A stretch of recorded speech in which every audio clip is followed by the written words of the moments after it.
So Anubhavji Jain doing his PhD and doing research at SOS Universities of London.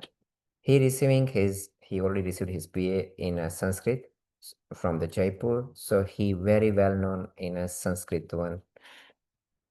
And then after he's also did his MA in a philosophy from Mumbai, and he holds uh, he also knowing a Prakrit as well. So his main, what we can say, a grip over the Sanskrit, Prakrit, and he knows the various Indian languages as well. And he's also doing a very good research in our Jain scriptures. And so with this one, I'll give a floor to Anubhavji.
जय जिनेन्द्र।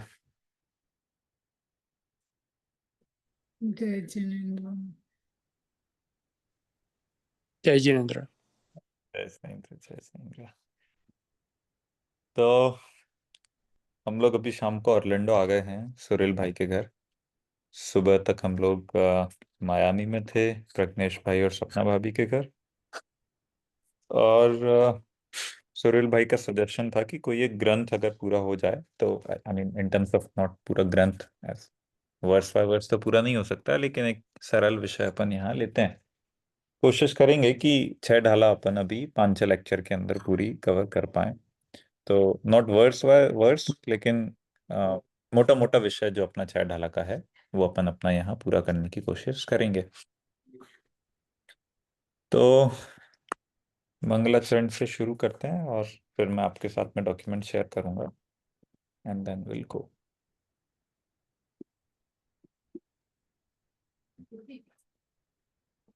सावधान।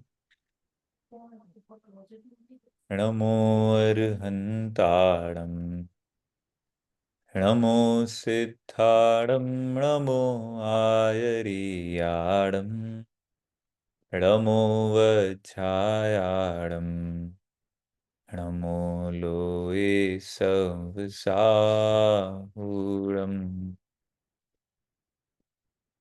तीन भुवन में सार वीतराग विज्ञानता, शिव स्वरूप शिव का नमो त्रियोग संहारी के।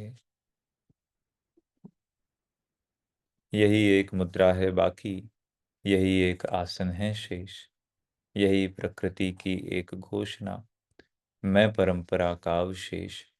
अवशेषों में आगे पीछे किंतु शिखर तक जाऊंगा, किसी रोज में इसी परंपरा में शामिल हो जाऊंगा।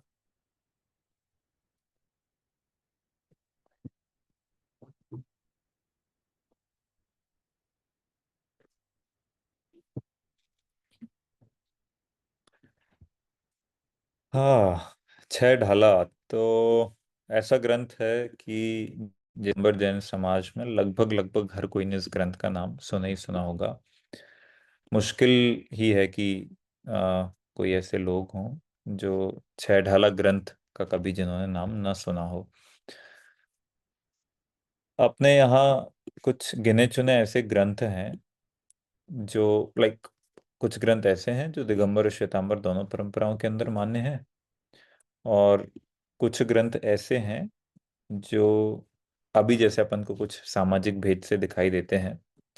तो उसके आधार पर भी कुछ ग्रंथ अभी एक परंपरा के अंदर भी अभी सर्वमान्य हैं। एक ग्रंथ समझिए, जैसे जो ग्रंथ श्वेतांबर और दिगंबर परंपरा के अंदर अभी तक मान्य चल रहे हैं, उसमें एक ग्रंथ है तत्वार सूत्र, जो आचार्य उमा स्वामी द्वारा लिखा गया है, जिन्हें श्वेतांबर परंपरा के अंदर आचार्य उमा स्वाति इस नाम से जानते हैं, और दिगंबर परंपरा में हम उन्हें आचार्य उमा स्वामी कहते हैं। तो तत्वार सूत्र एक ऐसा ग्रंथ है जिसे दिगंबर भी मानते हैं और श्वेतांबर भी मानते हैं। कुछ सूत्रों का अंतर है जिसके कारण से विषय वस्तु थोड़ी आगे पीछे हो जाती है, जैसे कि अभी कल सुबह की क्लास में आया भी था कि वो त्रस और स्थावर का जो भेद है वो थोड़ा सा दिगंबर और श्वेतांबर परंपरा में अलग है। दूसरा, एक भक्तामर ऐसा स्रोत है, एक ऐसा ग्रंथ है जो दिगंबर परंपरा के अंदर भी मान्य है और श्वेतांबर परंपरा के अंदर भी मान्य है, तो उसको दोनों मानते हैं। हालांकि फिर से थोड़ा सा अंतर है, 4 श्लोक का कहीं अंतर है, कहीं मतलब अपने 48 हैं तो उनके यहाँ 44 हैं, कहीं कहीं 46 भी इस तरीके से उल्लेख आता है, लेकिन मोटा मोटा विषय वस्तु जो है वो एक ही जैसी है। तो ये तो वो ग्रंथ हैं जो दिगंबर और श्वेतांबर दोनों परंपराओं के अंदर मान्य हैं। अभी जो ग्रंथ अपन पढ़ रहे हैं वो है छह ढाला, और ये एक ऐसा ग्रंथ है कि भले दिगंबर परंपरा के अंदर मल्टीपल सेक्ट अभी तैयार हो गए हैं कुछ कारणों से, और वो हिस्ट्री है कि जैसे जैसे धीरे धीरे थोड़ा काम आगे बढ़ता है तो फिर डिवीजन होता चला जाता है, लेकिन उसके बाद भी छह ढाला एक ऐसा ग्रंथ है जो सर्वमान्य है, मतलब उसमें कोई ऐसा टैग नहीं लगा है कि ये इन लोगों का है, ये इन लोगों का है, ये इनका है, वो उनका है। उसको अभी तक तो सब लोग एक एक मत होकर के और एक भावना के साथ में पढ़ते हैं। छह ढाला जो है उसको लघु समयसार इस नाम से भी जाना जाता है, और वो इसलिए जाना जाता है क्योंकि अ, जो विषय वस्तु समयसार के अंदर बताई गई है मानो उसी की झलक हमें इस ग्रंथ के अंदर भी देखने को मिलती हो। ये पंडित दौलत राम जी के जीवन का एक छोटा सा परिचय है, अपन यहाँ से अपनी बात शुरू करेंगे और फिर अपन पहली ढाल की विषय वस्तु की ओर आगे बढ़ते हैं।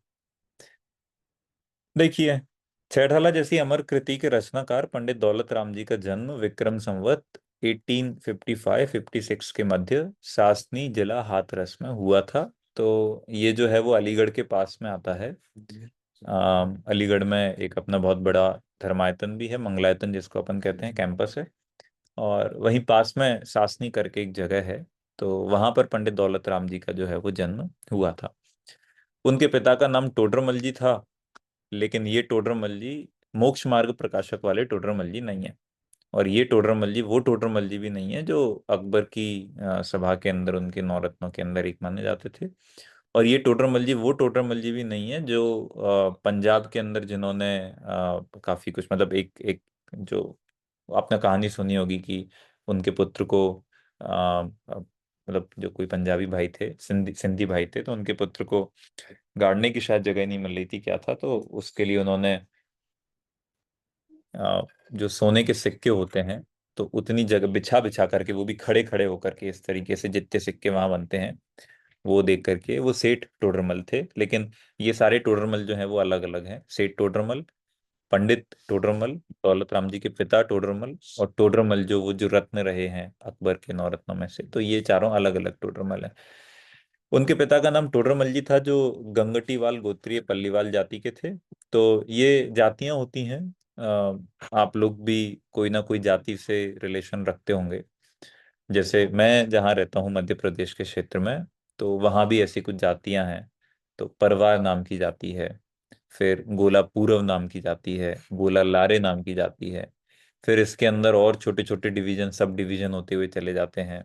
तो जैसे दादा जो थे डॉक्टर हुकुमचंद जी भारिल, तो उनके नाम के साथ में भारिल ये शब्द लगता है, तो वो भारिल जो है वो परवार जाति में आता है। भारिल जो है वो परवार जाति में आता है, और उसके अंदर फिर अलग अलग मूर होते हैं। तो ऐसे ही जो दौलत राम जी हैं, ये छह ढाला के रचयिता, वो गंगटीवाल गोत्रीय पल्लीवाल जाति के थे। आपने बजाजी का व्यवसाय चुना और अलीगढ़ में जाकर के बस गए थे। आपका विवाह अलीगढ़ निवासी चिंतामणि बजाज की सुपुत्री के साथ हुआ। आपके 2 पुत्र हुए, जिनमें बड़े थे टीकाराम जी। दौलत राम जी की 2 प्रमुख रचनाएं हैं, एक तो छह ढाला और दूसरी दौलत विलास। दौलत विलास जो है वो संकलन जैसा है। छह ढाला ने तो आपको अमृत तो प्रदान किया ही, साथ ही आपने 150 के लगभग आध्यात्मिक पदों की रचना की है जो दौलत विलास के अंदर संग्रहित है। तो अपन कई बार ऐसी भक्तियां पढ़ते हैं जिसके नीचे दौल शब्द हमें दिखाई देता है, तो वो जो दौल शब्द बार बार दिखाई देता है, तो ये वो दौल मतलब वो दौलत राम जी की रचना है। और वो दो सेंस में यूज होता है। कई बार तो एक उसके कहानी मतलब जो भी बात चल रही है, जो पद्य चल रहा है उसके कॉन्टेक्स्ट में भी फिक्स्ड हो जाता है। और कई बार दौलत राम जी एक भक्त के रूप में अपने आप को प्रस्तुत करते हुए वो इन्वर्टेड कॉमा के अंदर आपने कई बार देखा होगा। सभी पद भावपूर्ण हैं और देखन में छोटे लगें घाव करें गंभीर की युक्ति को चरितार्थ कर रहे हैं। आज भी ऐसी कई भक्तियां हैं जो पूरा का पूरा जैन समाज पंडित दौलत राम जी की भक्तियों को गुनगुनाता है। छैठाला ग्रंथ का निर्माण विक्रम संवत 1891 में हुआ था। यह कृति अत्यंत लोकप्रिय है तथा जन जन के कंठ का हार बनी हुई है। इस ग्रंथ में संपूर्ण जैन धर्म का मर्म छिपा हुआ है। विक्रम संवत 1923 में मार्ग शीर्ष कृष्णा अमावस्या को पंडित दौलत राम जी का देहली के अंदर स्वर्गवास हो गया था। तो दिल्ली के अंदर देहली मतलब आई थिंक ये दिल्ली वाला ही देहली है। अगर आसपास कोई और देहली हो तो मेरी जानकारी में नहीं है, लेकिन पॉसिबल हो सकता है, क्योंकि दिल्ली भी जो है वो सासनी से बहुत ज्यादा दूर नहीं है, वहां से दिल्ली का जो रास्ता है वो भी पास में ही है।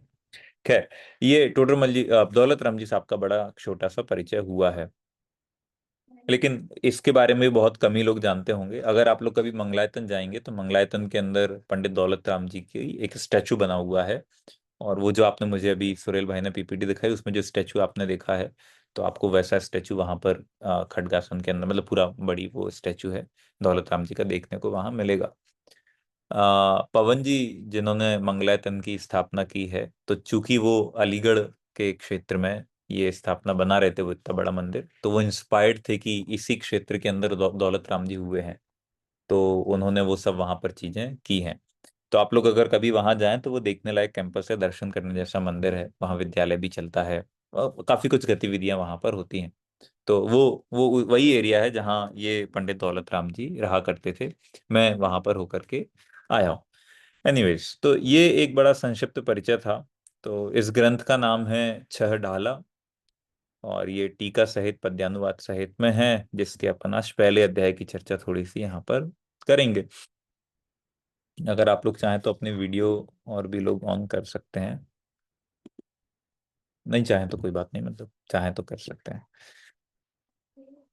यस, छह ढाला। तो ढाल होती थी आज के समय तो सिर्फ मुझे लगता है कि कैप्टन अमेरिका ही हमको दिखाई देते हैं जिनके हाथ में ढाल होती है, बाकी तो लोगों के हाथ में ढाल बहुत कम देखने मिलती है। लेकिन कैप्टन अमेरिका के हाथ में जो है वो ढाल है, और लकीली हम लोग अमेरिका में हैं अभी। तो वो जो ढाल है उसी ढाल को अपन को यहाँ समझना है। तो ये ऐसी ढाल है जो शत्रुओं से मतलब ढाल का पर्पस क्या है कि कोई आपके ऊपर अटैक करता है तो आप ढाल से अपने आप को प्रोटेक्ट कर लेते हैं। सिंपल मीनिंग, इससे जाना और कुछ भी उसका मीनिंग नहीं है। तो ढाल जो है वो एक तरह से आपका प्रोटेक्शन है कि कोई अगर आपको अटैक करेगा then you can save your self. Similarly छह ढाला के अंदर भी मान लीजिए कि अलग अलग जगह से आपके ऊपर अटैक हो रहा है, अलग अलग जगह से, कभी कर्म अटैक कर रहे हैं, कभी ये विश्व अटैक कर रहा है, कभी आपकी भूल आपके ऊपर अटैक कर रही है, कभी गतियों के दुख जो हैं वो आपके ऊपर अटैक कर रहे हैं, कभी मिथ्यात्व आपके ऊपर अटैक कर रहा है। लेकिन इन अटैक से बचा कैसे जाए, ढाल जो है तो वो किस तरीके से यूज होगी। तो यहाँ पर छह प्रकार की ढाल बताई गई है जिसको छह भागों के अंदर विभाजित कर दिया गया है, और वो छह ढाला अपन यहाँ पर अभी थोड़ी सी देखते हैं। ओके।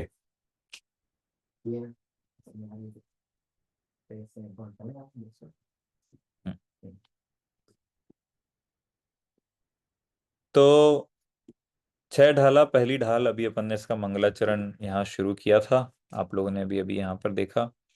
तीन भुवन में सार, वीतराग विज्ञानता, शिव स्वरूप शिवकार, नमहु त्रियोग संहारिके। अभी ये जो है ना ये बड़ा यूनिक मंगलाचरण है ऐसे देखा जाए तो। यूनिक क्यों है कि अपन जब भी मंगलाचरण देखते हैं तो जैसे अपने समय सार का मंगलाचरण सबने सुना है, वंदित सब सिद्धे, बराबर। तो यहाँ अपन ने किसको नमस्कार किया, सभी सिद्धों को हमने नमस्कार किया। एक बड़ा प्रसिद्ध मंगलाचरण जो अपना नमोकार महामंत्र है, अपन उसमें क्या बोलते हैं, नमो अरिहंताणम, नमो सिद्धाणम, नमो आयरियाणम, नमो उवज्झायणम, नमो लोए सब सावणम। तो यहाँ भी हमने अरिहंतों को, सिद्धों को, आचार्य को, उपाध्याय को, साधुओं को नमस्कार किया। और भी अपन जो भी ग्रंथों का मंगलाचरण उठा करके देखते हैं तो हमको वहां कहीं ना कहीं या तो देव को नमस्कार होता हुआ दिखाई देता है, या कोई भगवान है, कोई तीर्थंकर है, इस तरीके से नमस्कार होता है। यहाँ देखिए किसको क्या क्या बात कर रहे हैं। तीन भुवन में सार, तीन भुवन मतलब तीन लोक। जैन दर्शन के अंदर तीन लोक का आपने स्ट्रक्चर देखा होगा, बहुत जगह देखा होगा, नहीं देखा हो तो आप लोग हस्तिनापुर अगर गए हो तो हस्तिनापुर के अंदर तीन लोक का एक मंदिर बना हुआ है, और उससे भी एक बड़ी संरचना जो है वो बड़ा गांव के अंदर जो दिल्ली से आगे पड़ता है, तो वहाँ तीन लोक की एक बहुत बहुत बड़ी संरचना, पूरा मंदिर तैयार किया गया है। तो वो एक दर्शनीय है। और भी कम शब्दों में समझना हो तो जब अपन अपने पैर नीचे दोनों ऐसे दूर दूर रखें और अपने हाथ अपन अपनी कमर पर रख देंगे, तो जो अपना आकार बनता है शरीर का, वैसा तीन लोक का स्ट्रक्चर जैन फिलोसफी के अंदर बताया गया है। तो बेसिकली उसमें डिवीजन किया गया है चार गति के जीवों का, कि तीन भुवन हैं तो तीन लोक हैं। तो नीचे की तरफ नारकी जीव हैं, बीच में मनुष्य और तिरंच हैं, ऊपर की तरफ देव रहते हैं। ये मोटा मोटा डिवीजन है।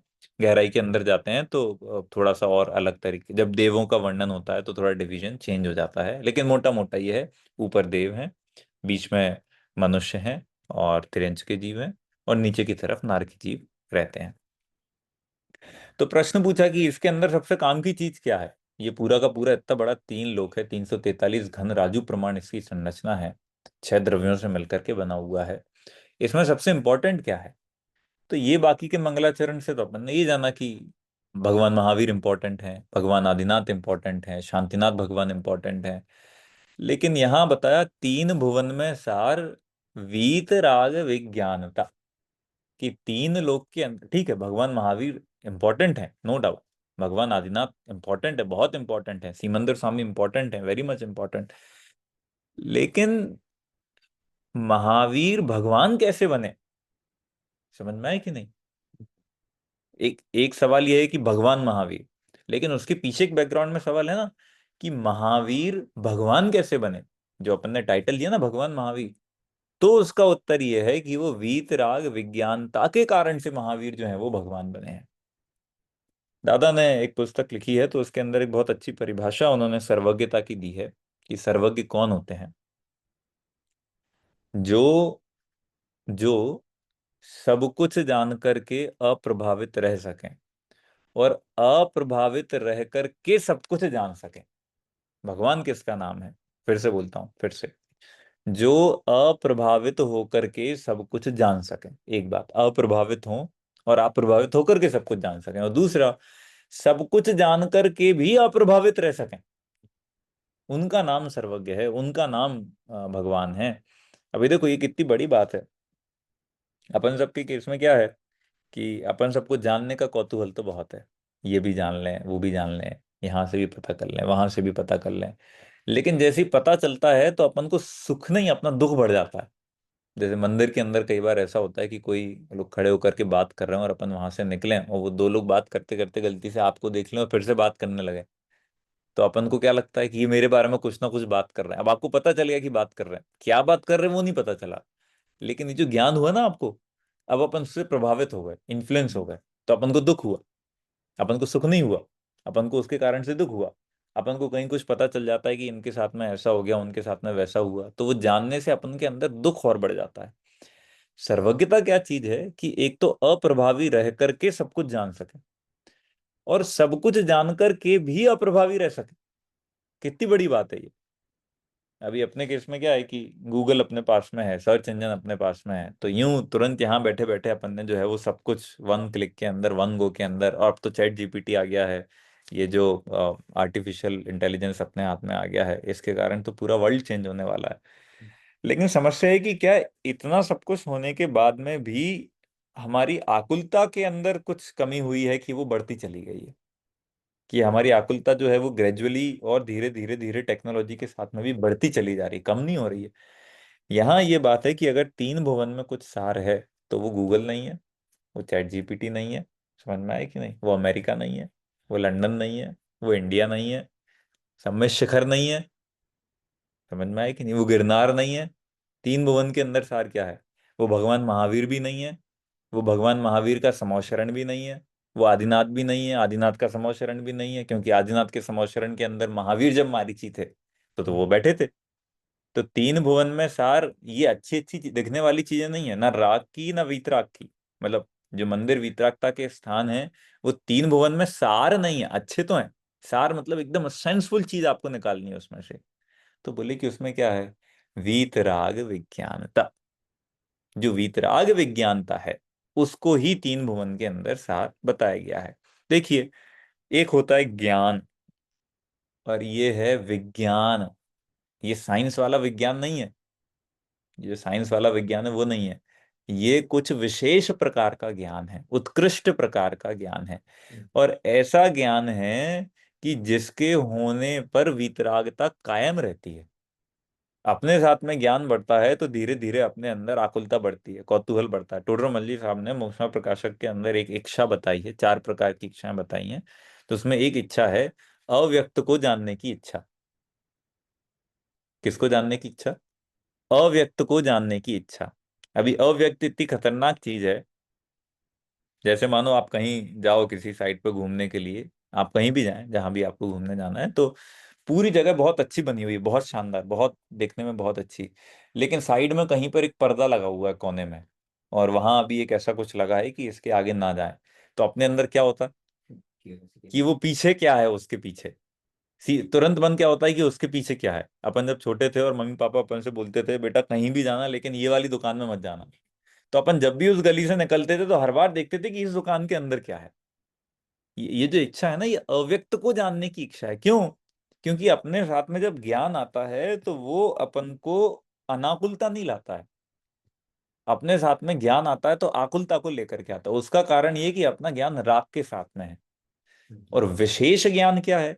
जो वीतरागता के साथ में हो, जानने के बाद भी जब आपको कोई भी फर्क न पड़े, तो उसका नाम है कि आपको अभी सही जानकारी हुई है। हमारे साथ में ये है कि अच्छी चीज जानते हैं तो एकदम से खिल उठते हैं, एकदम से प्रसन्न उठते हैं। और जैसी बुरी चीज जानते हैं तो एकदम से दुखी हो जाते हैं। वो मैंने उदाहरण अभी दूसरे कॉन्टेक्स्ट में उस दिन सुनाया था, लेकिन अभी दूसरे कॉन्टेक्स्ट में एज इट इज उदाहरण में लेता हूँ। मंदिर में लिया था लेकिन अभी लेता हूँ यहाँ भी, कि अपने साथ में जब ज्ञान आता है तो कैसे वो फ्लक्चुएट होता है आकुल और अनाकुल के रूप में। कभी सुखी करता है, मतलब सांसारिक रूप से, कभी दुखी करता है। वही सेठ जी थे जिन्होंने अपना घर जो है वो आज बेच दिया था, और बेच करके दूसरे घर के अंदर मूव हो गए थे। रात में टीवी ऑन की तो टीवी के ऊपर न्यूज़ चालू की, तो न्यूज़ पे आया कि उस कॉलोनी के अंदर ये जो मकान था उसके अंदर भीषण आग लग गई है। और ये वही मकान है जो सेठ जी ने आज दोपहर में बेच दिया है। अभी सेठ जी ने दोपहर में बेच दिया तो सेठ जी शांति से बैठ करके देख रहे हैं, देख रहे हो, बोल रहे हैं, अपने बच्चों को बुला रहे हैं, देख देख देख वो जो मकान अपन ने बेचा उसके अंदर आग लग गई, अच्छा हुआ अपन ने आज मकान बेच दिया, अच्छा हुआ अपन ने आज मकान निकाल दिया, कितनी अच्छी बात है। तो उत्ते में बड़े बेटे का फोन आया।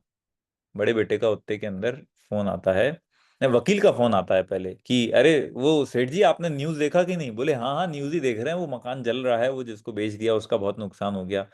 अरे नहीं नहीं, उसका नुकसान नहीं हुआ, वो आपका नुकसान हो गया असल में। वो मैं रजिस्ट्रार के पास में साइन करवाने गया था तो आप दोनों पार्टी के साइन तो हो गए थे लेकिन रजिस्ट्रार के साइन नहीं हुए थे, तो वो अभी तक प्रॉपर्टी जो है वो अभी उसके नाम हो नहीं पाई है। अब वो सेठ जी की आत्मा कैसी हो गई अब एकदम से, कि हाय राम मेरा घर जल गया। अभी 2 मिनट पहले अपने बच्चे को बुला करके बोल रहे थे कि देख देख वो घर जल गया और अच्छा वो अपन ने आज घर निकाल दिया। अब वो फायर ब्रिगेड को फोन कर रहे हैं और इसको फोन कर रहे हैं और अपने कांटेक्ट और यहाँ कांटेक्ट, बोले गाड़ी निकाल अपन को वहां चलना है और देखना है, अपन तो बर्बाद हो गए। और उतने में बड़े बेटे का फोन आया, अरे पापा वो आपने न्यूज़ देखी क्या? घर पे छोटा बेटा था। तो पापा बोलते अभी तुझे ये सब दिखाई दे रहा है तो ये नहीं शांति से वहां आ जाए। अरे नहीं नहीं घबराओ नहीं, वो जो रजिस्ट्रार है ना वो मेरा क्लासमेट था, तो मैंने रात में उसको फोन किया कि अरे वो एक पेपर पड़ा हुआ है उसको साइन कर देना, तो उसने जो है वो रातों रात साइन कर दिया था। तो वो जो घर है वो अपना नहीं जला है, वो सामने वाले का। अब अपने साथ में देखो नॉलेज आता है तो कैसे आता है? नॉलेज आता है तो अपने साथ में ये फ्लक्चुएशन लेकर के आता है, ऊपर नीचे। अपने साथ में नॉलेज कांस्टेंट नहीं रहता है, मतलब सतत समता के साथ में नहीं आता है। कोई भी चीज जानने को मिलती है तो अपने अंदर ऊपर नीचे तरंगे पूरी हो उठती हैं। तो यहाँ बोल रहे हैं कि वो जो है वो सारभूत तो फिर नहीं हो सकता है। भगवान महावीर को देख करके अभी तो हमको प्रमोद होना चाहिए लेकिन वो खुशी सार नहीं है जैन दर्शन की। तीन भुवन में सार तो विशेष ज्ञान है जो वीतरागता के साथ में हो, ऐसा केवल ज्ञान है। शिव स्वरूप है, शिव कार है। शिव मतलब आनंद, आनंदमयी है। और शिव कार है मतलब आनंद को ही देने वाला है, मोक्ष को ही देने वाला है। ऐसे उस वीतराग विज्ञानता को मैं तीनों योगों के साथ में बहुत ही सावधानी पूर्वक नमस्कार करता हूँ।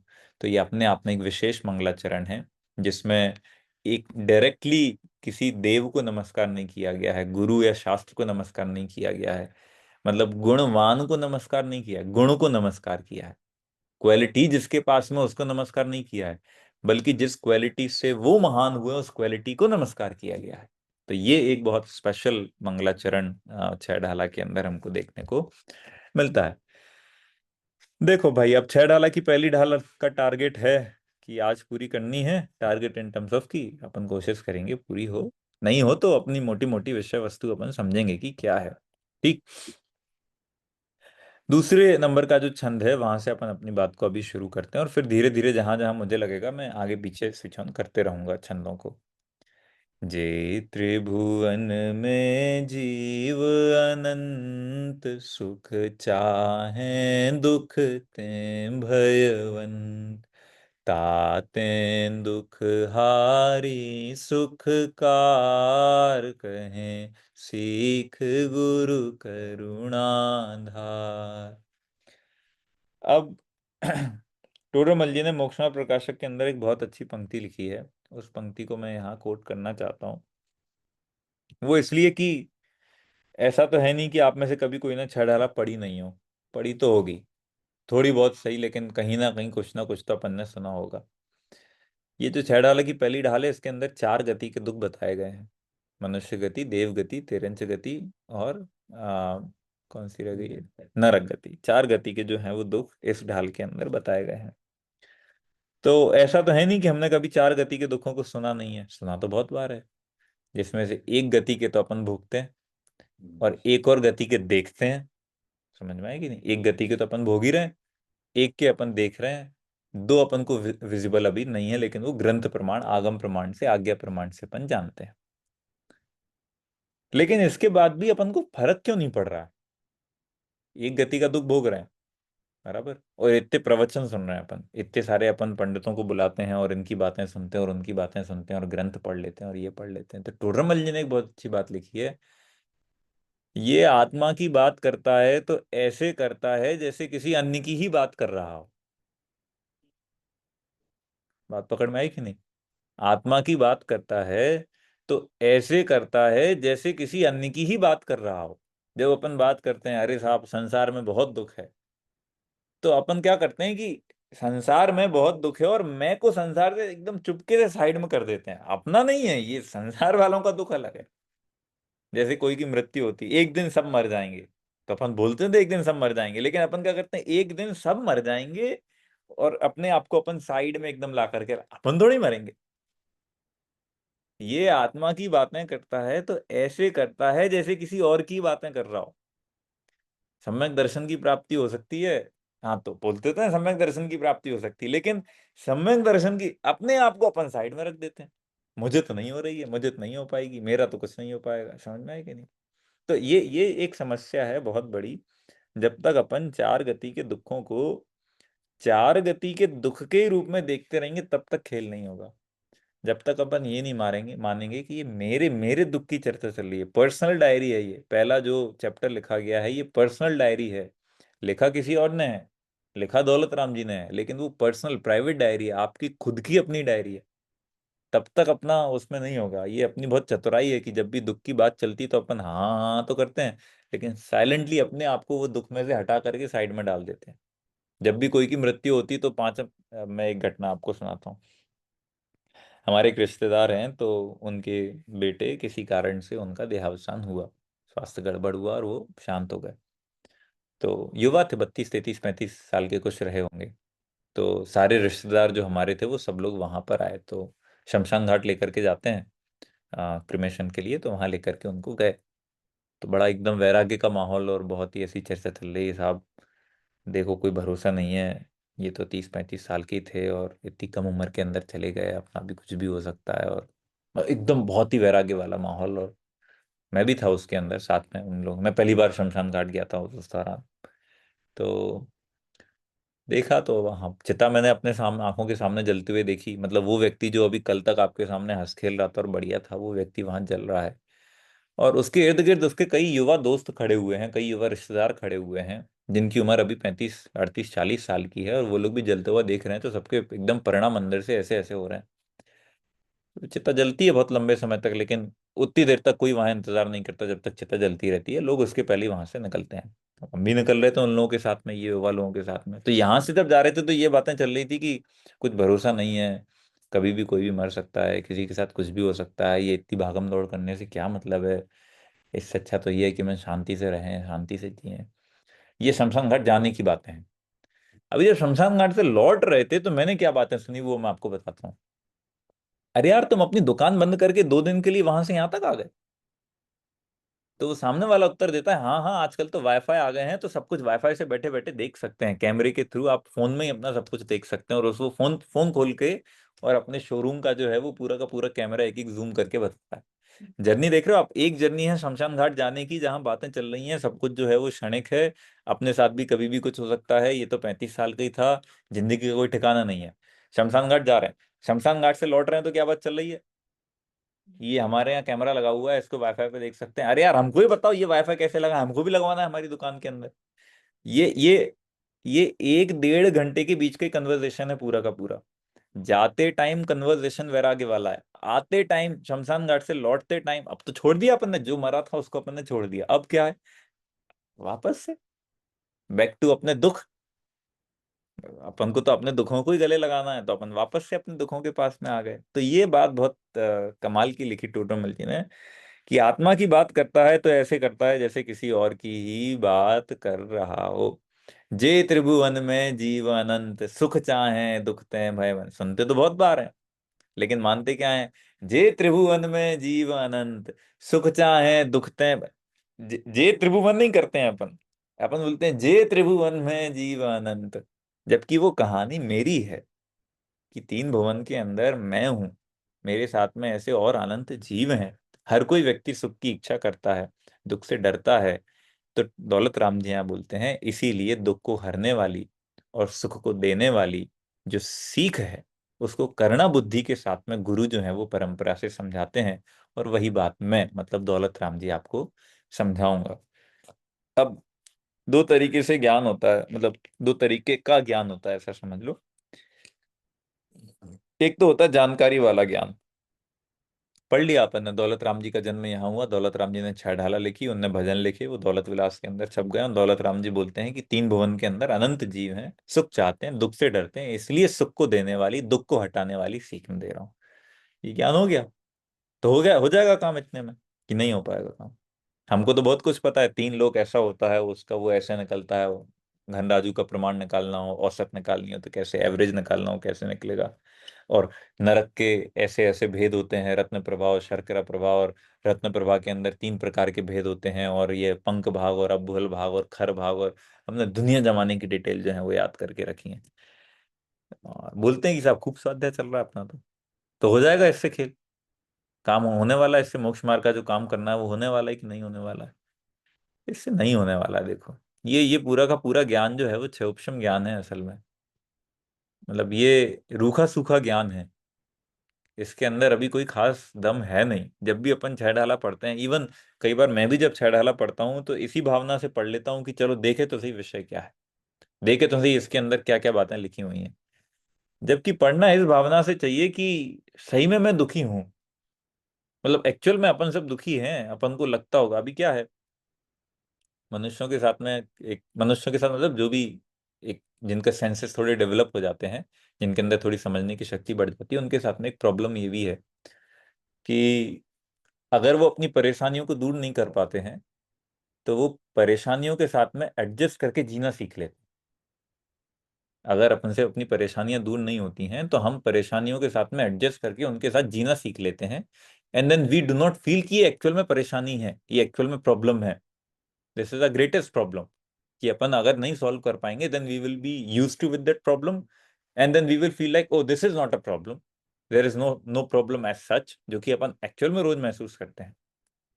तो ये अपने साथ में समस्या क्या है कि दुख तो है, दुख तो है, दुख तो है, लेकिन चूंकि अपन उस दुख को सुख में कन्वर्ट नहीं कर पा रहे हैं, तो हम दुख के साथ में एडजस्ट करते करते करते करते अब उस मेंटल लेवल पे पहुंच गए हैं जहां अपन ने दुख को अपना स्वभाव बना लिया है। समझ में आया कि नहीं है मैं क्या आपको क्या बात बताना चाहता हूँ? भाई दुख तो है, दुख तो कांस्टेंट है, दुख तो कांस्टेंट है, लेकिन चूंकि अपन दुख को सॉल्व तो कर नहीं पा रहे हैं, तो अपन ने अब कहाँ तक रास्ते खोजे और कहाँ तक ये करें और कहाँ तक वो करें, तो इसलिए हमने एडजस्ट करके दुख को सुख का नाम दे दिया है। ज्ञानचंद जी विदिशा वाले थे, पंडित ज्ञानचंद जी विदिशा, अभी नहीं रहे हैं। तो वो बोलते थे कि इसी इसी बात को लेकर के, गोबर की बर्फी पे चांदी की वर्क लगा के रखी है। किसकी बर्फी है? गोबर की बर्फी है। गोबर समझते हैं, गाय का जो वेस्ट होता है उसको गोबर बोलते हैं। तो बोले बर्फी तो है गोबर की, और उसके ऊपर लेयर किसकी चढ़ा के रखी है? वर्क, वर्क जो लगाते हैं, बोले वो चांदी का वर्क लगा के रखा है। और बोलते क्या है, कितनी अच्छी बर्फी, कितनी अच्छी बर्फी है। समझ में आए कि नहीं? कितना कितना शानदार जीवन है, कितनी सारी सुख सुविधाएं हैं, कितना कुछ है। अरे ये लेयर आपने ऊपर से चढ़ा दी है, इसको हटा करके देखो इसके अंदर क्या है, इसको खोल करके देखो इसके अंदर क्या है, खोखलापन है, कुछ भी नहीं है इसके अंदर, कोई सिग्निफिकेंस नहीं है। सब कुछ जो कुछ भरा पड़ा है सब एकदम बेकार चीज भरी पड़ी। तो वो एक बात बहुत बहुत कमाल की बोलते थे ये वाली, कि गोबर की बर्फी के ऊपर और चांदी की वर्क जो है वो हमने लगा करके रखी है। और इसीलिए जब जब ये वैराग्य की बातें करते हैं तो ऐसे करते हैं जैसे किसी और की बातें करते हैं, ऐसे नहीं करते हैं कि जैसे मेरी कहानी चल रही है। लेकिन जब अगर हम लोग ये महसूस कर लें कि ये दुख असल में मेरे दुख हैं, तो जाकर के अपन को ये बात समझ में आएगी कि इसका कोई समाधान पॉसिबल है। मैंने बड़े पंडित साहब की एक बात अभी कल कल या परसों जब भी व्याख्यान में बताई थी, कि जब मैं शाहगढ़ गया था एक दिन के लिए, तो उनने ये बात कही कि देखो कैसा समय आ गया है, पहले तो ये बताना पड़ता है कि मैं दुखी हूं। कैसा समय आ गया है कि पहले तो दुखी जीव को ये बताना पड़ता है कि तुम दुखी हो। वो छह ढाला इस बात का प्रमाण है कि पहली ढाल के अंदर सम्यक दर्शन, सम्यक ज्ञान, सम्यक चारित्र की बात नहीं की। पहली ढाल के अंदर रत्नत्रय मोक्ष मार्ग ये वाली बात नहीं की। पहली ढाल में क्या बात की? मतलब पूरी की पूरी पहली ढाल इसी बात के लिए लिख दी कि पहले सामने वाले को बताया तो सही कि आप दुखी हो। नहीं तो क्यों? क्योंकि हमने हमारे दुख के साथ में इतने अच्छे तरीके से एडजस्टमेंट बिठा लिया है कि हमको वो दुख दुख नहीं लगता है, और हमने उस दुख को सुख का नाम दे दिया है। भाई कोई भिखारी है, उसका नाम करोड़ी मल रख दिया। मैं तो साहब मैं करोड़ी मल हूं, और नाम है असल में कौन? भिखारी है। एक हमारा मित्र था, तो उसका नाम था विकास। विकास नाम था। वो था 4 फुट का, और उसकी उम्र मुझसे भी ज्यादा बड़ी थी, और था वो 4 फुट का। वो नाम क्या है? विकास नाम रख दिया उसका। तो अभी कितनी बड़ी समस्या है कि आपकी एक्चुअल कंडीशन कुछ और है, लेकिन आपने उसके ऊपर कोई और एक लेयर चढ़ा दी, और अपन ये मानकर के प्रसन्न हो गए कि नहीं ये अच्छी चीज है। तो ये एक बहुत बहुत खतरनाक चीज है। मतलब ये ऐसा हो गया कि अपन ने डेंटिंग पेंटिंग करा ली। कार के ऊपर स्क्रैच हो जाते हैं, कुछ लग जाता, तो अपन डेंटिंग पेंटिंग नहीं करा लेते हैं। तो वो है कि बहुत भयानक दुख चल रहे हैं, लेकिन उसके ऊपर थोड़ी डेंटिंग पेंटिंग करा ली।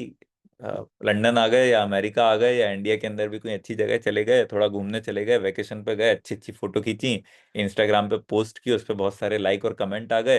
ये डेंटिंग पेंटिंग चल रही है एक्चुअल में। ये पूरा का पूरा खेल जो है ये डेंटिंग पेंटिंग का खेल चल रहा है। ये अभी आप सुखी नहीं है, ये सुख नहीं है। तो अगर अपन अपन इस चीज से कनेक्ट करना चाहते हैं, then we will have to realise this that अपनी अभी वर्तमान की सिचुएशन बहुत ज्यादा गड़बड़ है।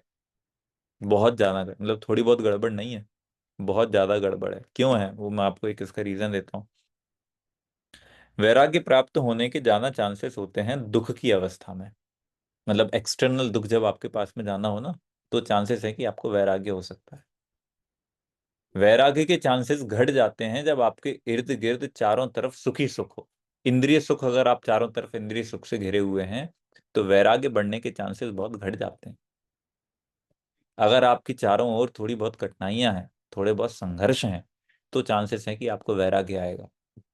बुद्ध जो थे, गौतम बुद्ध, जब वो पैदा हुए तो उनके पिता ने उनकी कुंडली दिखवाई। बहुत सारे पंडित, बहुत सारे ब्राह्मण वहां आकर के बैठे, और कई लोगों ने बोला कि ये बहुत बड़ा राजा बनेगा, बहुत बड़ा महाराजा बनेगा, इसकी किस्मत अद्वितीय किस्मत है। तभी एक बीच में ब्राह्मण ने खड़े होकर के बोला, बोले आपका बेटा जो है वो महलों के अंदर नहीं रहेगा, आप इसे बेड़ियों के अंदर नहीं बांध पाएंगे, ये सन्यासी होगा, और मैं लिख करके देता हूं कि ये सन्यासी होगा, आप इसे घर के अंदर नहीं बांध पाएंगे।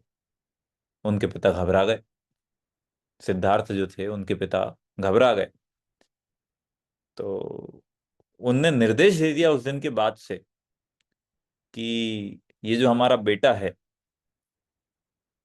इसको महल की परिसीमा से बाहर ही नहीं जाने दिया जाएगा। जहां जहां जाने दिया जाएगा वहां तक कोई भी बूढ़ा आदमी नहीं होगा, वहां तक कोई भी दुखी व्यक्ति नहीं होगा, कोई दरिद्री नहीं होगा। महल के चारों ओर उसके उनके साथ में मान लो कि खेलने के लिए मित्र होंगे। अगर वो युवा हो जाएगा तो वहां पर दासियां होंगी। जैसे जैसे बड़ा होता जाएगा तो पीने के लिए मदिरा होगी। उसके इर्द गिर्द कहीं भी ऐसा माहौल ही नहीं होगा कि जिससे उसका मन करे कि उसको महल छोड़ना है। मतलब ये रिकॉर्डेड चीजें हैं कि ये बुद्ध के जो पिता थे उनने ऐसा किया। और एक दिन बुद्ध अपने मित्र के साथ में निकले तो एक बूढ़ा व्यक्ति निकला, और उसकी चर्बी धीरे धीरे, बूढ़े व्यक्ति की चर्बी कैसी हो जाती है, सिकुड़ने लगती है, यहाँ से झुर्रियां आ जाती हैं। तो वो गौतम बुद्ध अपने मित्र से पूछते हैं कि इसको क्या हुआ। तो वो बोलता है कि राजकुमार, ये वृद्ध है। राजकुमार ने वृद्ध शब्द पहली बार सुना कि वृद्ध होता क्या है। तो बोले वृद्ध है मतलब क्या, इसने कोई कोट पहना हुआ है इसलिए ऐसा हो गया है। बोले नहीं नहीं, जैसे जैसे आपकी उम्र बढ़ती चली जाती है तो धीरे धीरे व्यक्ति वृद्ध हो जाता है। तो अगला प्रश्न खड़ा हुआ, वृद्ध होने के बाद क्या होता है। तो बोले वृद्ध होने के बाद में मृत्यु हो जाती है। तो बोले मृत्यु क्या होती है। तो बोले मृत्यु ये होती है कि आपका जो कुछ था वो आपका नहीं रहता है। उस क्षण बुद्ध को ये बात समझ में आई कि जब पूरे मतलब इतने बड़े जीवन के काल के अंदर पिता ने इन सब चीजों से बचा करके रखा, और जिस दिन बुद्ध को ये बात रियलाइज हुई, एक सिर्फ बूढ़े आदमी को देख करके। और अभी तक क्यों रियलाइज नहीं हुई थी, क्यों नहीं हुई थी, क्योंकि चारों तरफ इंद्रिय सुख से घिरे हुए थे। अगर अपन भी अपने आप को चारों तरफ एक्स्ट्रा और एक्सट्रीम इंद्रिय सुख के साथ में घेर लेंगे, अपन केवल वैराग्य की बातें करते रह जाएंगे, अपन को वैराग्य नहीं होगा। मैं बड़े पंडित साहब कई बार ऐसा बोलते थे, और पंडित साहब भी, सुमत प्रकाश जी भी ऐसा बोलते हैं, तीर्थ क्षेत्रों को हमने होटल बना करके रख दिया है। तीर्थ क्षेत्र जो हमारे हैं उनको हमने होटल बना दिया है। आज आप कोई भी तीर्थ क्षेत्र पे जाओ, और जो पुराने वहाँ के निवास मतलब जो धर्मशाला बनी हुई है, हम वहां नहीं रुकना चाहते। हमको ऐसी चीजें चाहिए वहां, ऐसी फैसिलिटी चाहिए जो बिल्कुल हमको घर जैसी एज इट इज डुप्लीकेट मिलती हो। हमको तीर्थ क्षेत्र पे एसी वाला कमरा चाहिए। ठीक है, देखो जहां पर एक्सट्रीम गर्मी है, दिस इज वैलिड कि आप मई जून के महीने के अंदर जाएंगे जहां बहुत ही भयानक गर्मी है, वहां ऐसा होता है कि हमको चाहिए, क्योंकि वहां का टेम्परेचर अलाउ नहीं करता है। लेकिन जहाँ का टेम्परेचर भी अच्छा है, जहाँ टेम्परेचर के अंदर कुछ ऐसा नहीं है कि आपको एकदम मतलब जहाँ का टेम्परेचर 50 डिग्री ना हो रहा हो, 35 32 38 के आसपास रहता हो, ऐसे स्थान पर जाने के बाद भी हमारी प्रायोरिटी क्या रहती है, हमको नई धर्मशाला में रुकना है। हमको ऐसी धर्मशाला के अंदर रुकना है जहाँ के जो गद्दे हों वो एकदम सॉफ्ट हो, एकदम नरम हो, जहाँ एसी लगी हुई हो, एसी तो ठीक, जहाँ टीवी भी लगी हुई हो। हमको टीवी वाला भी चाहिए जहाँ छोटा सा एक फ्रिज भी रखा हुआ हो। अब तीर्थ क्षेत्र पे आने का पर्पस क्या था वो तो भूल ही गए। हम किसके क्षेत्र पे आए, तीर्थंकरों के क्षेत्र पे आए ना। तीर्थंकर ने सब कुछ अपने पास रखा कि सब कुछ छोड़ दिया। उनने तो सब कुछ छोड़ा ना। वो तो तीर्थंकर कौन थे, जिनके पिताजी हो वो खुद अपने आप में राजा महाराजा लोग थे, जिनके पास में कोई चीज की कमी नहीं थी, और सब कुछ छोड़ करके जंगल चले गए। और अपन ऐसे तीर्थ क्षेत्रों पे जाकर के भी यही कोशिश करते हैं कि हमें एकदम बेस्ट से बेस्ट व्यवस्था कुछ मिले तो मिले, उसके नीचे हम कॉम्प्रोमाइज नहीं करना चाहते हैं। तो फिर अपन को तीर्थ क्षेत्र पे जाने के बाद में वैराग्य आने के चांसेस बहुत रेयर है कि हमको वहां आकर के आपके अंदर परिणाम भीगेंगे, because we do not feel a difference. There is no difference that we can feel. मैंने जो आपको अमाइन की बात कही थी, वहां जाकर के यू फील अ डिफरेंस कि this is also a life, this could also be a way of living. और एक ऐसा शानदार वे ऑफ लिविंग हो सकता है कि जहां आपके दिमाग में परेशानियां ना हो, जहां समस्या ना हो, आप प्रकृति के आसपास हो, घिरे हुए हो, आपके आसपास गुरुजन हो, आप उनकी बातें सुनकर के अंदर से प्रफुल्लित हो सकते हो। नहीं तो हमारे इर्द गिर्द तो सब इतनी सुख सुविधाएं हैं कि पूछो मत। इंडिया जाओ तो आज इंडिया के अंदर मतलब कोई क्षेत्र ऐसा नहीं बचा है जहां आपको जाकर के ऐसा लगेगा कि आप कोई तीर्थ क्षेत्र पे आए। ऐसी हालत अपने यहाँ की खराब होती चली जा रही है, सब जगह गीजर हैं, सब जगह ये है, सब जगह वो है। अब तीर्थ क्षेत्र पे जाकर के अगर सुविधाएं मिल गई तो हमको क्यों ही वैराग्य आना है? मतलब संसार से वैराग्य कब आता है? जब अपन दुखी महसूस करते हैं तो आता है ना। तीर्थंकरों को देखो वैराग्य कैसे कैसे आए थे। वो तारा टूटता हुआ देख लिया, तारा टूटता हुआ देख लिया, तारा तारा टूटता हुआ देखा और एकदम से क्लिक हुआ, अरे ये तो परमानेंट है ही नहीं, ये तो क्षणिक है। तुलसीदास की रामायण के अंदर लिखा है दशरथ को वैराग्य कैसे आया। दादा सुनाते थे, श्रवण समीप भय सित केसा, मानो जठर देय उपदेशा। श्रवण, श्रवण मतलब कान, श्रवण। तो कांच के सामने खड़े हुए थे। राजा महाराजा के घर तो कांच होते थे, लोकल पब्लिक क्या नहीं होते थे। मतलब तब की बात तो क्या, आज से अगर अपन 60-70 साल पहले पीछे भी जाते हैं, इवन मैं जब छोटा था तो इतने बड़े बड़े कांच नहीं होते थे घरों के अंदर जितने आजकल होने लगे हैं। एक छोटा सा कांच होता था, प्लास्टिक की बॉडी से घिरा हुआ, और उसके ऊपर भी धब्बे कई लगे होते थे। अगर आप लोगों ने महसूस किया हो घर पे, वो कोई एक जगह होता था और बमुश्किल उसके सामने आकर के अपन खड़े होते थे। तो राजा दशरथ के वहां कांच था, तो दशरथ ने देखा, श्रवण समीप भय सित केस। यहाँ के जो केश थे वो सफेद हो गए। कांच के सामने खड़े होकर के दशरथ देखते हैं कि मेरे कान के यहाँ के जो बाल हैं वो सफेद हो गए हैं। मानो जठर देय उपदेशा। मानो बुढ़ापा उपदेश दे रहा है कि दशरथ थोड़ी सी तो शर्म करो। समझ में आया कि नहीं? मतलब वो कान के जो बाल हैं जो सफेद हो गए हैं, तो दशरथ को अब वो उपदेश दे रहे हैं कि दशरथ निकलो, बाल सफेद होने लगे हैं, पकने लगे हैं, अब जो समय है वो आ गया है। अब यहाँ से निकलने का जो टाइम है वो, अपने तो बाल ही झड़ जाते हैं। अपन को उपदेश नहीं आता। खैर ऐसा नहीं कि सबको बाल देख करके उपदेश आएगा, मतलब वो बाल देख करके ही वैराग्य आएगा। लेकिन वैराग्य की जब घटनाएं घटती हैं और अपन इंद्रिय सुख से घिरे हों, तो वो वैराग्य की घटनाएं अपनी आंखों के सामने से ओझल हो जाती हैं, निकल जाती हैं। वो वैकेशन जैसा दिखाई देता है, वो हमको हमारी जीवन दिखाई नहीं देता है। इसीलिए इंद्रिय सुखों से इतना एक्सट्रीम हमें नहीं गिरना चाहिए। और कदाचित पुण्य की वजह से अपन को इतनी सुख सुविधाएं मिल भी गई हैं, तो we should try our best कि साल में एक आध बार ऐसे किसी क्षेत्र पर जाकर के रहें जहां पर कोई सुख सुविधा ना हो। मतलब जहां इतनी भी सुविधा ना हो कि रात में अगर अंधेरा हो जाए तो उसके बाद में वहां लाइट तक ना हो। एक व्यक्ति के पास में एक न्यूज रिपोर्टर पहुंचा, गांव था पुराना। तो बोले, देयर इज नो इलेक्ट्रिसिटी, आपके गांव के अंदर तो कोई इलेक्ट्रिसिटी है ही नहीं, तो आपको बुरा नहीं लगता है यहाँ पर? तो बोले, बुरा क्यों लगना चाहिए? बोले, रात में अंधेरा हो जाता है। तो उन्होंने कहा कि रात अंधेरे के लिए ही होती है, रात में अंधेरा हो जाता है मतलब क्या? रात का पर्पस है कि अंधेरा हो। समझ में आया कि नहीं? प्रॉब्लम तब होगी कि जब रात में अंधेरा ना हो, हम सो ही नहीं पाएंगे। तो बोले, आपको कहाँ से उसने सवाल खड़ा कि कितनी छोटी सी जगह है, यहाँ इलेक्ट्रिसिटी तक नहीं है, आपको दुख नहीं होता? दुख किस बात का? बोले, रात में जो है वो पूरे में अंधेरा रहता है। तो अच्छी बात है, night is meant for dark ना। अगर रात में अंधेरा ना हो तो समस्या हो जाएगी। तो अपन ये जो ये ट्यूबलाइट और ये सब चीजें जलाती हैं, तो अपन किस लिए जलाते हैं? कि अपन थोड़ा सा एक्सटेंड एक्सटेंड कर लें अपना डे, लेकिन थोड़ा सा अगर वो दिन जो है वो लंबा होता चला जाए, एकदम ही लंबा होता चला जाए, तो अपन तो परेशान हो जाएंगे यार। हाँ, कि क्या करना क्या है। तो ऐसे ही हर एक चीज के बारे में हमें ये सब चीजें यहाँ पर समझनी पड़ेंगी। ऐसे इस 6 ढाला के अंदर जो है, अब एक एक करके, अब देखो मैं आपको इतनी बातें पहले बैकग्राउंड में इसलिए बता रहा हूँ ताकि आप अपने आप को कनेक्ट कर सकें कि ये 4 गति के दुख 4 गति के नहीं, मेरे दुख। स्कूल जाने में प्रॉब्लम होती कि नहीं होती? It's a great problem, isn't it? Yes. मतलब अभी स्कूल, कियान मेरे सामने बैठा हुआ है, तो मैं कियान से पूछ रहा हूँ कि स्कूल जाना सच ए बिग प्रॉब्लम, कितनी बड़ी समस्या है स्कूल जाना की। और उस पर भी आपका बेस्ट फ्रेंड ना आए तो, अक्षय अगर स्कूल ना आए, इट्स अनदर प्रॉब्लम देन। समझ में आया कि नहीं आया? कि तीर्थ क्षेत्र पे जाते हैं और फिर ढूंढते हैं कि वो अपना जो एकदम फेवरेट दोस्त है, अगर वो अपने साथ घूमने चलेगा तो मजा आ जाएगा। तो ये जो चार गति के दुख हैं, ये चार गति के दुख नहीं है, ये मेरे दुख हैं जो मैं चार गतियों के अंदर घूमते रहता हूँ। और अपन चूंकि सुख सुविधाओं से घिर गए तो अपन को इतना महसूस नहीं होता है, लेकिन इतना बैकग्राउंड सिर्फ इतनी सी बात समझाने के लिए था कि हम थोड़ा सा महसूस करें कि ये जो एक लेयर अपन ने चढ़ा दी है चांदी की, उससे अंदर क्या है वो मटेरियल चेंज नहीं होने वाला है।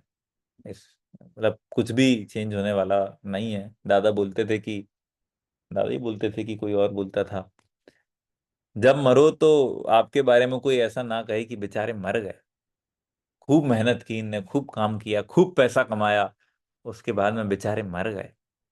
ऐसा नहीं कहना चाहिए किसी को आपके बारे में कि आपने खूब पैसा कमा लिया, आपने खूब काम किया और आखिरी में जब आप मरे तो आपके घर वाले क्या बोलते हैं, बेचारे मर गए, मतलब आपको बेचारा बना दिया। ऐसा ऐसा जीवन नहीं होना चाहिए, ऐसा जीवन नहीं होना चाहिए। सीढ़ियां जो होती ना घर में, स्टेप्स जो होते हैं, उनका पर्पस क्या होता है? ऊपर चढ़ना होता है। नारियल के पेड़ यहाँ बहुत हैं, कोकोनट के ट्रीज हैं, अपने अमेरिका में भी बहुत है, मैंने देखे बीच बीच में कई जगह से। तो कोकोनट के ट्री से अगर कोकोनट निकालना हो तो एक लैडर की जरूरत पड़ती है। तो ये have a ladder and there is a coconut tree. तो आप जो ऊपर लैडर के ऊपर चढ़ रहे हैं, सीढ़ियों के ऊपर चढ़ रहे हैं, तो what is the purpose? Purpose क्या है ऊपर चढ़ने का? राइट। अब वो प्रोसेस में देखो क्या है, सीढ़ियों पे चढ़ तो रहे हैं, सीढ़ियों पे चढ़ तो रहे हैं, लेकिन सीढ़ियों पर चढ़ना इंपॉर्टेंट नहीं है।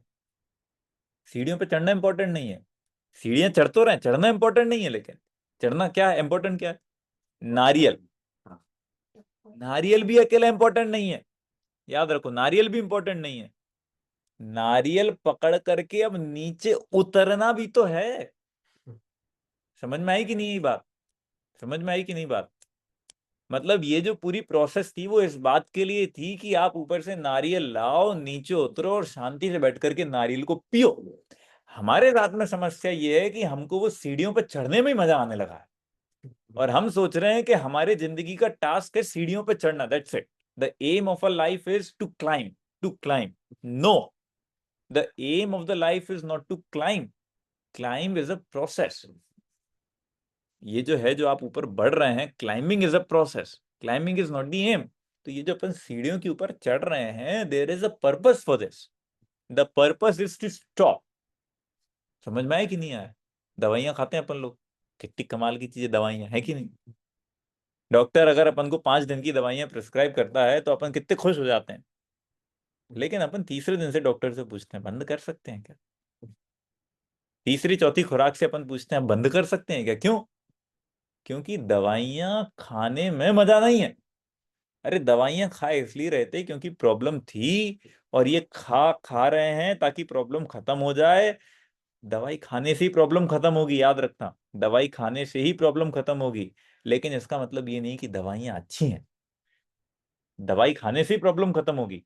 अगर आपको बुखार है तो पैरासीटामोल से जाएगा, डजेंट मीन की पैरासीटामोल अच्छी। ये जो अपन जीवन में पैसा कमाते हैं, प्रसिद्धि प्राप्त करते हैं, प्रतिष्ठा के ऊपर बढ़ते हैं, घर बना लेते हैं, सिटी चेंज करते हैं, कंट्री चेंज करते हैं, ये पैरासीटामोल है। ये पैरासीटामोल है क्योंकि अपन को बुखार है, डजेंट मीन कि ये सब कुछ चीजें अच्छी हैं। हम ये सब इसलिए कर रहे हैं ताकि हमारा बुखार खत्म हो जाए। तो ये चार गति के जो दुख हैं वो इस तरह के हैं। अगर हम इनको ठीक तरीके से समझ पाएंगे तो हमारा कुछ होगा। दौलत राम जी ने चार गति के दुख जो हैं वो यहाँ पर बताए हैं। अभी मैं कुछ यहाँ के छंद जो हैं वो गायब करता हूँ, लेकिन गायब मतलब कि मैं आपको उसका बस सार सारा भी थोड़ा बताता हूँ। ताही सुनो भवि मंथरान, जो चाहो अपनो कल्याण, मोह महामद पियो अनादि, भूल आपको भरमतवादी। अभी ऑडियंस उनने बताई है, ताही सुनो भवि मन थिर आन। तो एरे गेरे नत्थु गेरे सब आ जाए, क्या लिखा है? जिसको भी आना हो सब आ जाए? नहीं, जो चाहो अपनो कल्याण, जिनको अगर अपना कल्याण करना हो, वे लोग अपने मन को स्थिर करके यहाँ जो सीख गुरुओं ने दी है उसको शांति से बैठ करके सुने। जो चाहो अपनो कल्याण, ये लाइन बहुत महत्वपूर्ण है साहब। मतलब ये ना अपन को अपने गेट के आगे लिख लेनी चाहिए, मैं चाहूं अपना कल्याण। मतलब कौन चाहता है, तो अपन को ऐसा लगता है और कोई अपना कल्याण चाहता है, नहीं, मैं चाहूं अपना कल्याण, ये सब बातें मेरे कल्याण के लिए हैं। और उससे पहले ये निर्णय करना पड़ेगा कि मैं दुखी हूं। भाई, खाना कौन खाएगा? भाई, जो ये मानेगा कि मैं भूखा हूं वही ना खाना खाएगा। अब मान करके बैठ गए, नहीं हम तो भूखे हैं ही नहीं। समझ में आई कि नहीं आया? कई बार ऐसा होता है, दूसरों के घर जाते हैं, रिलेटिव्स के घर, मतलब थोड़े दूर के रिलेटिव हो उनके घर जाते हो, तो अब वो आता है तो आते ही आपसे पूछते हैं वो, what will you have, coffee और टी? तो अब आपका मन तो हो रहा है अंदर से, लेकिन आप बाहर से क्या बोलते हैं, नहीं नहीं, कुछ कुछ नहीं चाहिए, रहने दीजिए, कुछ भी, आप परेशान मत होइए, कुछ नहीं साहब, कुछ नहीं चाहिए। तो वो नहीं लाता है।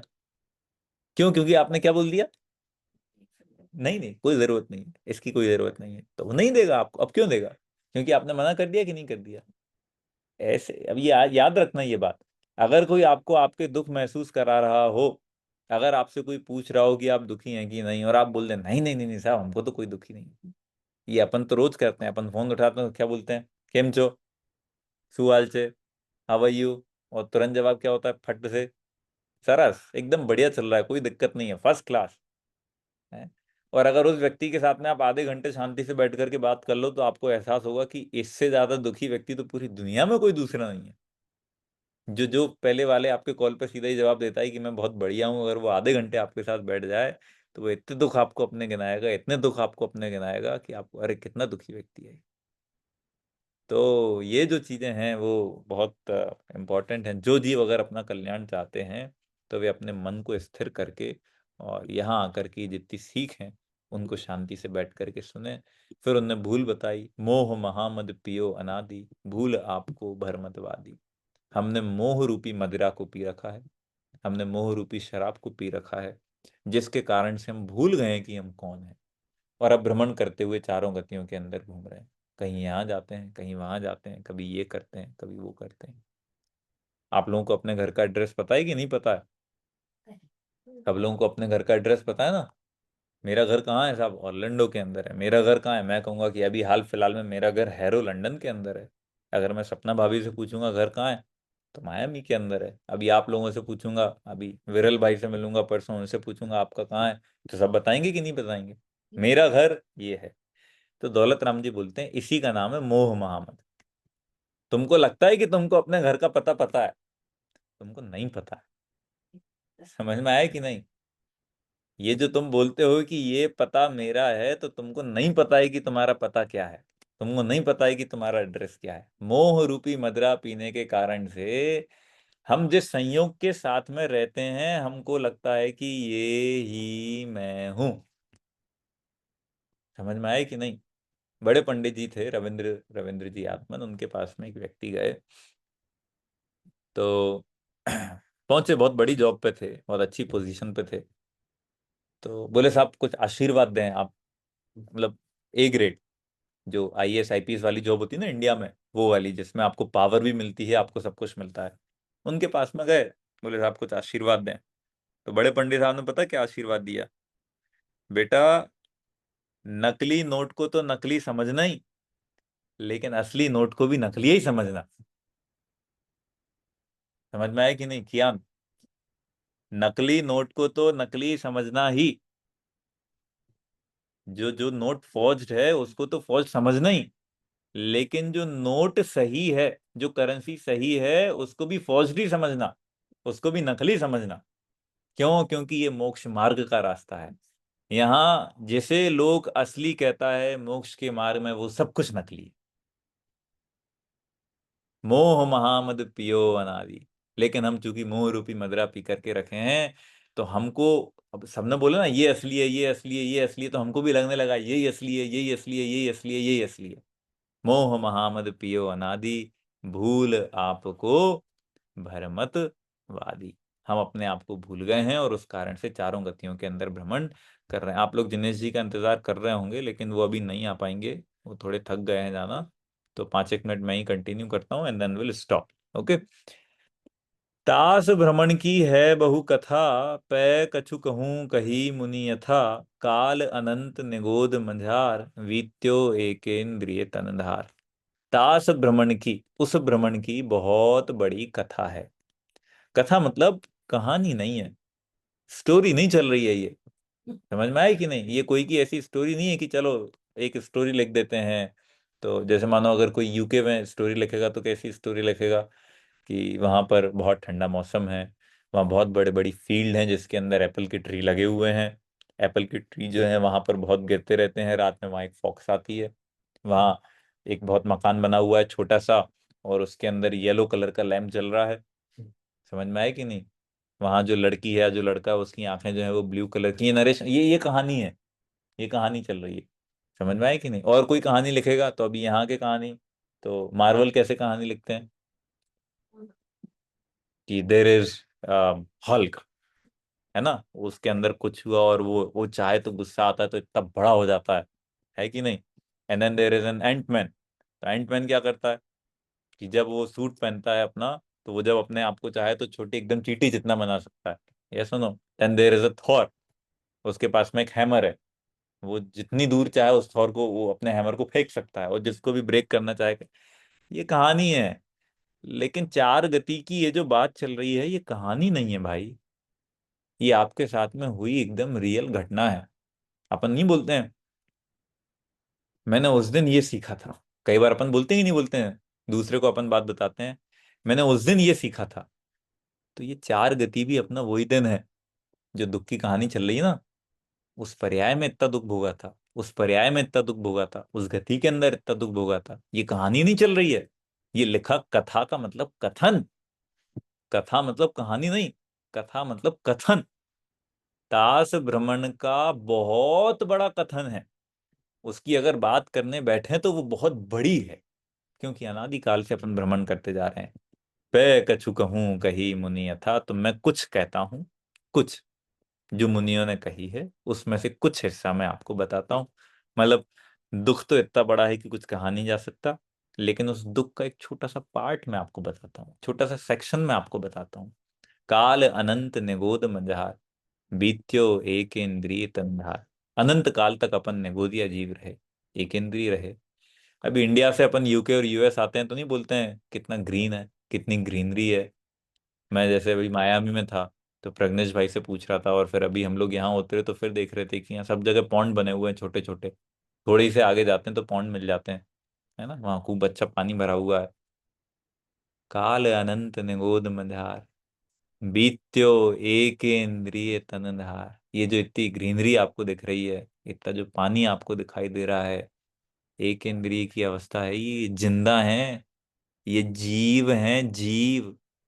ये मेरी कहानी है, ये मेरा कथन है, ये मेरी हिस्ट्री है कि मैं भी कभी ना कभी इस पेड़ की पर्याय में रहा हूं, मैं भी कभी ना कभी उस पानी की पर्याय में रहा हूं, और अब मैं जो हूं वो यहाँ से आकर के थोड़ा आगे बढ़ गया हूं। तो इनको देख करके ये प्रसन्नता नहीं होनी चाहिए कि अरे वाह यार जिंदगी होता है ऐसी। तो ये अपन हो सकता है निदान मान लेंगे एक दिन, और निदान इस रूप में हो जाएगा कि अपन एक इंद्रिय जीव बन जाएंगे। नहीं, ये सारे के सारे जीव हैं, इनको देख करके करुणा आनी चाहिए, अपने मन में दया आनी चाहिए, वैराग्य आना चाहिए। मेरी भी कभी ऐसी अवस्था थी, और किसी महान पुण्य के उदय से मैं वहां से निकल करके और ये मनुष्य पर्याय के अंदर आ गया हूँ। और मनुष्य पर्याय में आने के बाद भी अगर अपन अपना कल्याण ना करें, सपना भाभी टोडरमल जी क्या बोलते हैं, उनके अभाग्य की महिमा तो हमसे नहीं कही जाती। भाई उनका कितना बेकार भाग्य है, मतलब इतना मिसफॉर्च्यून है कि हम तो कुछ कह ही नहीं सकते हैं। पंचेंद्रिय हैं, संगी पंचेंद्रिय हैं, जैन कुल में जन्म हुआ है, देव मिल गए, गुरु मिल गए, शास्त्र मिल गए, अरे समझाने वाले लोग मिल गए, साथ में समझने वाले साधर्मी मिल गए, और उसके बाद भी कहें कि साहब अब है नहीं, कुछ दम नहीं है। तो भाई तुम्हारे अभागी की महिमा हमसे हमसे नहीं कही जाती। अब क्या करें? और अब सब कुछ तो सामने ला करके रख दिया है, इसके बाद भी अगर अपन सम्यक दर्शन प्राप्त करके इस पर्याय से ना निकलें तो फिर पर्याय का कोई खास महत्व तो रह नहीं जाता। फिर ये बनेंगे वापस से, वो तो साइकिल है कि नहीं, ट्रांस माइग्रेशन की एक साइकिल है, death and birth, death and birth, death and birth, and we have to break this. हमको इसमें से कहीं से एक मौका ढूंढ करके बाहर निकलना है। ये मौका है, ये मौका है जहां से बाहर निकल सकते हैं। ये वही मौका है जहां से ये जो पर्याय अपन को मिली है, ये जो अपन ह्यूमन बीइंग बन गए हैं, उसमें भी जैन धर्म मिल गया है। This is the chance to break this cycle, and if we do not, this will continue. अब पता नहीं कितनी आगे जाएगी और फिर कब दूसरा मौका मिलेगा, वी डू नॉट नो। ये ओलंपियाड जैसा है, ओलंपिक्स जैसा है, समझ में आया कि नहीं? वर्ल्ड कप जैसा है। रोज रोज हर महीने नहीं होता है ये, हर वीक नहीं होता है, Monday Tuesday Wednesday Thursday Friday Sunday to Sunday नहीं होता है, मंथली ट्वाइस ऐसा नहीं होता है, 5 साल में एक बार। ये न जाने कितने परावर्तन हो जाएंगे, उसके बाद एक बार ऐसा मौका मिलेगा। This is the chance to break the cycle. अगर अपन वो साइकिल ब्रेक करते हैं, देन समथिंग विल हैपन। थोड़ी सी चर्चा कल के सेशन में, आधी चर्चा और अपन लेंगे छह ढाला की ही, कि पहली गति के अंदर 4 गति के दुख कैसे, पहली ढाल में 4 गति के दुख कैसे बताएं, and then will move to the second ढाल, जो ये बात बताएगी कि हमें दुख तो है, लेकिन दुख है क्यों? आई मीन देयर इज दुख, but there should be a reason for दुख। तो वो अपन दूसरी ढाल के अंदर जाएंगे। देन देयर इज दुख, there is a reason for दुख, means there should be a solution for दुख, that comes in the third hal. Then the implication of sukh, that is the fourth dal. Then implication के अंदर कैसे उसकी समझिए कि intensity को बढ़ाया जाए, that comes in the fifth dal. And then sixth, the final method, वो छठवीं ढाल के अंदर आएगा, जहां अपन मुनि बन जाएंगे और वहां आकर के अपनी बात पूरी यात्रा पूर्ण होगी। That we will discuss tomorrow. तब तक के लिए सभी को जय हिंद। If you have something to discuss, then I am open for few minutes and we can have some discussion.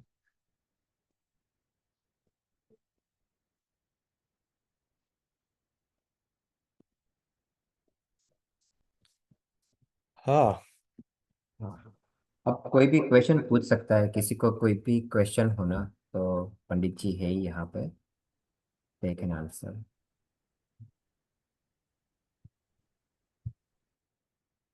नहीं, सब लोग सुखी हैं।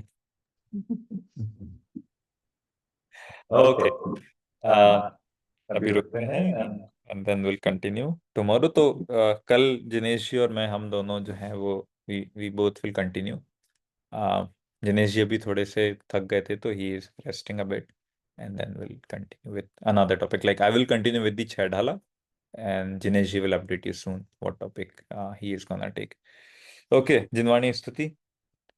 निज निधि निज में बताई, यह अनंत उपकार है, इसके लिए जिनवाणी माँ को वंदना शतवार है। नौ बड़ा मुखा।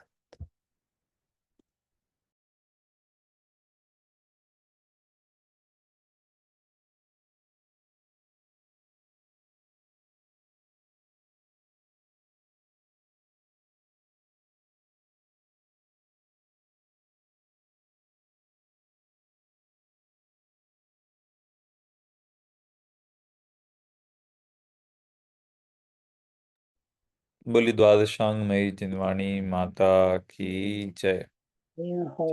जय हो। Thank you. And tomorrow, same time, जय 8 हो। to 9:30, and as well as we also have a kids Pathshala as well from the 7 to 8. So please encourage your kids to join into this Pathshala, and let's we take a lab of the immersed knowledge of both of those. The Panditji are here, and they love to teach kids as well, because means we want also to pass this the parampara to the kids as well, and they will also learn what is the true knowledge and how they also can be happy, right? Because and that is all our purpose is to be happy. So tomorrow 7 to 8 kids Pathshala, and 8 to 9:30 we have a same Swadhyay. Morning में है evening में? Tomorrow Jai Jinendra. અને સવારે 9 વાગે પણ છે ને? Cyril, is it the same Zoom link for the Pathshala for the kids?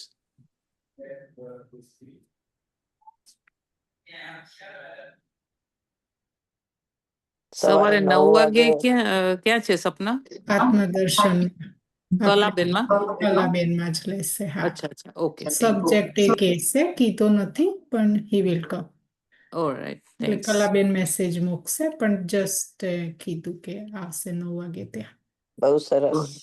અને સરસ. ગીતાબેન તમને મોકલી આપીશું પછી when Okay, it's okay. ready. Yeah. Yes, thank you so much. Mhm.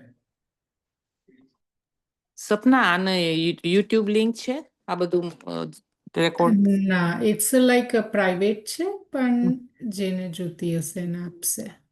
અચ્છા અચ્છા, મને જોઈ છે, મારે વચમાં જરાક નીકળી જવું પડ્યું હતું તો. આની મને નથી ખબર પણ યસ સુરીલભાઈ પાસે હશે. we can ask request them, he will Okay. give to us. Yeah. Thank you. ચલો જય ચંદ્ર.